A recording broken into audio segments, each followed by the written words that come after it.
Hello everybody and welcome to another Oxygen Included tutorial. Today we're learning about how to efficiently farm hatches to make tasty treats for your duplicants. So hatch farming is actually not that difficult. You can get started on it pretty quickly. The only thing that you really need to have to get started on this is you need a duplicant trained in ranching, and that's all. And you can get that relatively quickly, not like immediately, but you can get it relatively quickly. So don't kill the hatches that are running around in your base. Just wait a little bit until you've got somebody skilled in ranching, just like little old Stinky here, and you can get going. So why the heck does my ranch look this weird? Well, so a hatch needs 12 tiles of space to not feel cramped. So in a max size stable, because stables have a max size, which is 96 tiles, you can easily have 8 hatches. Why does it look so weird? Well, I'm basically just limiting their range of movements here by making it 4 wide. We're leaving this as a gap, so this counts as the room as well. And then we need to like get this little corner tile all filled in, so it's 96 instead of 97 tiles. If it's 97, it's not a stable anymore. I'm limiting their range of motion for lag and pathing issues, basically, because this way they can't, like, you know, their projected path, if you look at it, show navigation, they can only go here. They can't go all the way over there and then all the way over back there and all the way back there. It just helps a teeny tiny little bit with lag, which is going to be worse the more critters you get. So this just helps.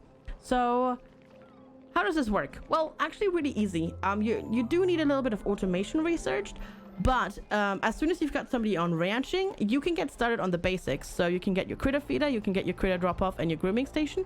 You can already start working on getting your, you know, number of hatches up, and that's really important, because we'll need a lot to feed duplicants with barbecue, and later on with what is the word? The word is surf and turf. There we go. Wow. that took a while. You'll need loads. You need loads. They'll give you lots of calories, but you still are going to need loads. And if you're like me and you like storing a lot of food, a lot of extra food, you'll just want to go crazy anyways. So you get started on that, and then as soon as you got automation and shipping, you don't really need much. You need an auto sweeper, a conveyor loader, and you need the critter sensor. So how does this work right now? Basically, this auto sweeper sweeps excess eggs out of the stable once the amount reaches more than 8. So right now we have 1 critter and 1 egg, so the current count is 2. So right now this is all disabled until we reach 8, which is, you know, the critical mass that we can have in a max sized stable, because hatches are silly. Once we exceed that excess, eggs will get, because you can't sweep up live critters, so the excess eggs will get swept up into the conveyor loader. That's the automation overlay, into the conveyor loader, and then they just get unceremoniously dumped into the water over here. Why do they get dumped in the water? Well, 2 things. First of all, hatch eggs, or eggs in general, do not deteriorate underwater. So you just throw them in there for, you know, later storage, basically. You wait for them to hatch, and as soon as they hatch, the baby hatch will start drowning. So that's really horrible, but it's a really efficient way of, unfortunately, getting that sweet meat that you need for your barbecue. Because, fun fact, in Oxygen Included, baby critters and full-grown critters give you the same amount of meat. So you don't need to wait for them to grow up, which they do in 5 days. You don't need to wait for that. You just dump them in there. You drown them as soon as they get born. And then you use an auto sweeper to load the conveyor loader and then to ship your meat off to wherever it needs to go. So it's actually a pretty easy way of doing it. And you can also actually put in another conveyor loader over here once you've reached lots of hatches to get the coal out. So set this to only do critter eggs, and then you get another conveyor loader over here to do the coal, and then you can dump the coal next to your coal generators or whatever where you want to go, which is pretty easy.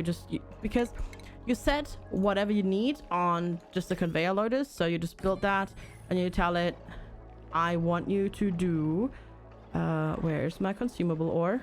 Up there. You know, I just want you to ship coal. It's in range, it can reach that, it can go through pneumatic doors anyways, so there you go, and then you ship that off to where you need that. And you don't even need to sweep it, which is, you know, it's just making your duplicants, it's just freeing up your duplicants from hauling jobs, basically this. and attacking the excess critters or waiting for them to die, etc, etc. Because if you don't kill off the excess, their reproduction rate will go really, really down. If it's cramped conditions. With fishies, it's fine once you've got a critical mass, because they'll still lay one enough egg. But with hatches, you need to get the excess. You really do. You also need the grooming station here, because that'll make them happy, and that makes their base reproduction go up by 15%. Otherwise, it's just 2% per cycle. They do live on 100 cycles. But they don't come of age until 95, so they would only ever lay one egg if they're not happy. So it's imperative to get them actually into the grooming station as well. And that's basically it. It's kind of horrible, but if you do both this and the fish farming, the efficient fish farming tutorial, if you build that, so yeah, there, I'll put the link to the script to the video in the description below, to the fish farming video. If you do both of that already helps. And then once you've reached critical mass, you can then do surf and turf later on, which is just really amazing food. If you look at this over here, obviously don't let them eat it raw. It's still a good food. It's raw, it's already +4, but obviously you don't want to, you know, if you're already making fish and meat, you really want them to cook it. But if you do that, you can obviously cooked fish and barbecue is already +8 on the morale scale. And then as soon as you have a gas range, you can actually produce enough of the surf and turf. It's a +12 morale food. +12 morale is a lot. That is a lot of discomforts that you can, you know, a lot of like debuffs on the morale that you can definitely compensate with +12 morale foods. So this is the horizontal layout of the farm that you can do. You can also do a vertical layout like this. So it's basically the same, and you don't have to do the awkward corner. You don't have to do that because you just make it 4 wide, and then just do the rest of the buildings. You do another conveyor loader here for the eggs. You do a conveyor loader there for the coal, and then just ship everything off like that. This design basically just depends on what you want. Whether you want lots of horizontal buildings in your farm, or what you want, you know, a whole bunch of vertical buildings like this.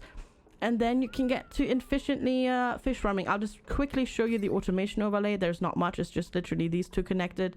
And then the shipping overlay, also not very difficult. It's eggs into water and then meat into the kitchen.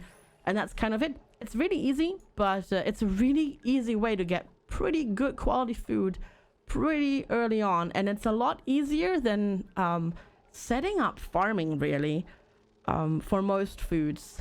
And it's a lot less work intensive. Obviously, you'll need to supplement a little bit at the beginning until you've reached critical mass. But if you don't get too many duplicates too fast, then you're fine with this for a very, very, very long time. Yeah, hopefully that was helpful for you. Thank you so much for watching. I will see you all next time. Have a good one. Take care and bye-bye.